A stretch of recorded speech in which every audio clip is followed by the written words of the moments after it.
Hi, I'm Annette Pang, co-founder of Living Manoa and Caring Manoa, two beautiful and loving care homes in Honolulu, Hawaii for seniors. I wanted to tell you why I did this care home, and that is because we have a beautiful home that's over 100 years old at that time, 11 years ago. And we just felt like after the kids graduated and left home, we didn't have much use for the home except for having occasional parties there. The home was just well suited for grounds with people who would walk by and say, oh, this is a gorgeous home, this is my favorite home in Manoa. And just through the coaxing of some neighbors and a lady who actually owned another care home, we just decided, hey, let's turn this place into a home. And I especially wanted my dad to come there, but unfortunately he passed before we were finished. So the care home was born out of love, and through that I found out that there were ways that we could really bring just kind of an enthusiasm to this period of senior aging. And with energy dances and just brain vibration and arts and crafts, we just got the seniors to act and behave differently. And I really, really want to share this with you today. I want to tell you that this works everywhere else in addition to our care home, and you can engage some of these ideas for yourself as well. I have created a journal called Treasured Senior Stories, and these stories are written in a journal, page by page form, and I can help you go through each page if you want to go through some instructional videos so that you don't feel so squeamish and so worried. Because have you ever tried to talk to your loved one, your parent, or your aunt, or your uncle, or your relatives, elder neighbor, and you just kind of felt awkward and you felt like, what am I going to say? Or there might be some old issues that come up, like mother-daughter communication, father-son communication, just never really having free access. Or you might have felt like, well, my brother can talk to my mother better than I can, or my sister can talk to my dad better than I can. All of these little feelings are myths. And what I want to do today is go through 10 myths that kind of prevail, that keep people from harvesting these stories, that block the courage to reach out, that stop you from getting these stories so that you could have them written and on journals that can last for many, many generations. So let me begin by saying there's the first myth, and that is, oh, my parent doesn't have any more memory and she always forgets, and she's very short-term memory, or she can't remember anything that happened one day before, and she just kind of repeats herself all the time. Well, I want to let you know that that could happen, but if you get the story at a certain time of day, you might get your loving loved one just a little more alert. And you might jog their memory by showing them a picture, or you might play a certain song. And really, whatever memory they have, if it's very, very deep dementia, or it's just kind of senior aging where you kind of have a memory lapse, it is possible to get these stories. And especially better to do that before they lapse into this state. Another myth might be that there's no interest. They don't have any interest in talking or telling you what happened in their life. And I want to tell you by experience, when I get the seniors to tell their stories, or I have helped our families harvest these stories through the journal, their parent or their resident, their relative just comes alive. They're just able to share just beautifully and continually and enthusiastically. And so there is a lot of interest. And especially when you go to a journal, the journal is kind of a third-party neutral DMZ zone where they feel like they're now going to do something because the journal wants them to tell about one part of how they were a teenager or one part of how they were raising their children. So they do definitely have interest. It's just that we have to create the environment to make it happen.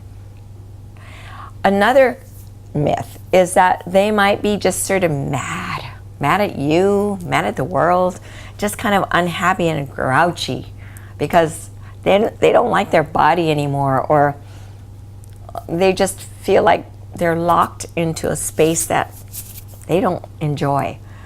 Well, all of that might be true. Their bodies, yes, might not work the same way anymore. And yes, they might not be in their own home, which is what they really love.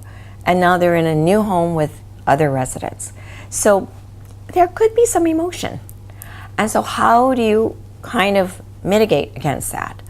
Well, one thing is, in one of the journal entries that I have, is to sort of give a massage. Just kind of relax. Just kind of talk about some issues that were bothering them. Just reestablishing bonding and rapport. And if you have a certain goal in mind, knowing that there's kind of a anger about things, you can actually methodically and systematically bring that around so that there's a soothing, and that they realize that, oh, this journal is going to be good for their daughter who doesn't live in the same city, or their grandchildren, or their great-great-grandchildren. And you can acknowledge, yeah, you might be mad, but hey, this is my time with you, and I really, really value this time together. So let's calm down and look at how we can capture these stories together. Another idea is, oh, my senior always falls asleep. Whenever they see me, they just kind of fall asleep. What am I going to do? Well, we know that there are waking alive moments that are just lively and just spontaneous and just a little more spirited, and that's when they're taking a bath or eating or when they're doing exercise. So they're not sleeping all the time. If you can think of an activity, like I have one resident who loves to throw balls, and if you can just throw a rubber ball back and forth, or a little vinyl ball back and forth, or you can just kind of give a shoulder massage, or you can just do something that will kind of keep that person awakened at a certain time of day that has more wakefulness, then you can really get over that part where you say, my senior's always falling asleep. And then when you ask them to tell a story, just say, it was not going to last long, just give me 15 minutes or 10 minutes. I think there would be more success that way. Another way that people think is that, oh, my parent or my relative has nothing to talk about. And that's a real myth, because when you hit on that mother lode of lots and lots of memories, you really can't even stop the talking. It can go on for a long, long time. It's really quite a practice that when people talk about their favorite subject, or talk about their dog or their pet, or what they love to do, or their good friends, or how they really like to play little tricks on each other, there's a lot to talk about. And it's just not a dead end. It's just really, really, really very, very fluent. And there's a lot of openness, and you might not even be able to turn them off. So this is something that I really think is quite a myth. Another thing that might be a myth is that it just takes too much time, and I cannot have the time to do this.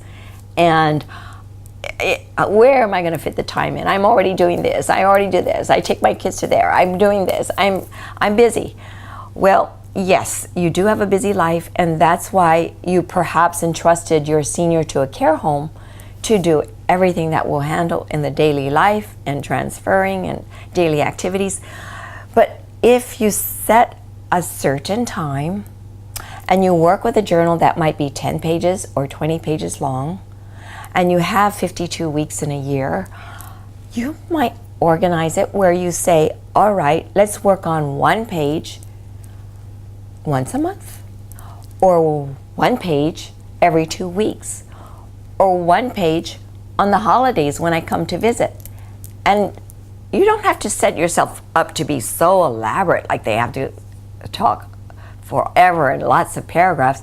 Just the fact that you're relating and you're connecting to an instrument, to a tool that will get them to open up, that they feel valued, they definitely will give you the time, and all you have to do is organize your time, especially if you have a few successes.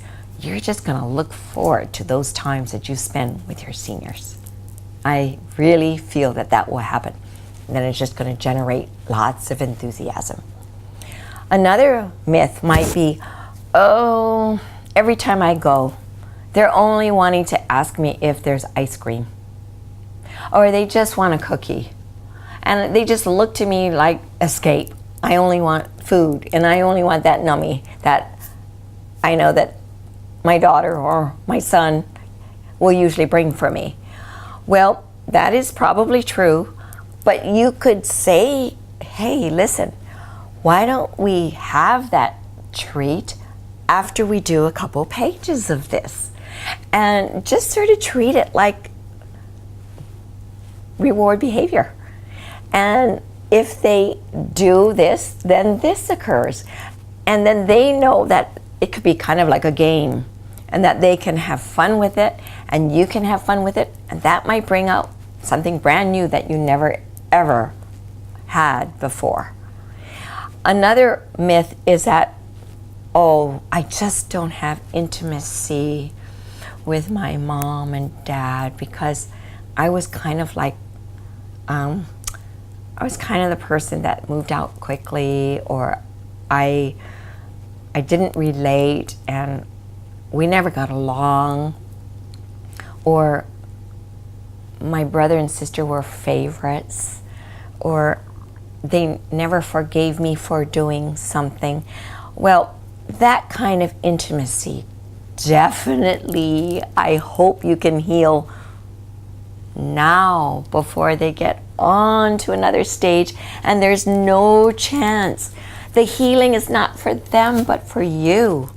If you are able to heal some of those hurts and those wounds, and that you're able just to get a nod from them that it was okay, and that there's no more judgment left, and no more sorrow and stinging anger and blame and shame and accusations, look how much freer you'll be and liberated. Look how much you can celebrate the life of these sunset years together with your senior. Look how much of an opportunity you'll have to heal the past and go forward with the present. So that's a really, really important point. And I want to let you know there are professionals out there who can mediate this for you and your loved one, so that you can get over that hump and really, really enjoy without any of those preconceived rackets. So I hope you start thinking about that now, and with enough thought, I hope action can take place.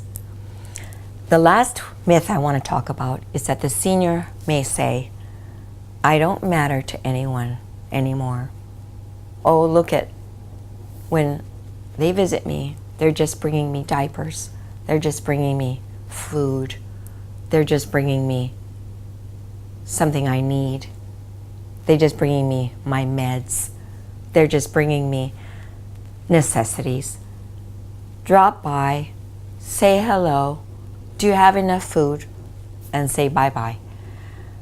I want to bust out that myth right now that the seniors really, really, really feel like they want to connect, that this is a time that they're not invisible, that they really, really do matter, that they are important, that this is a time that they should be loving life.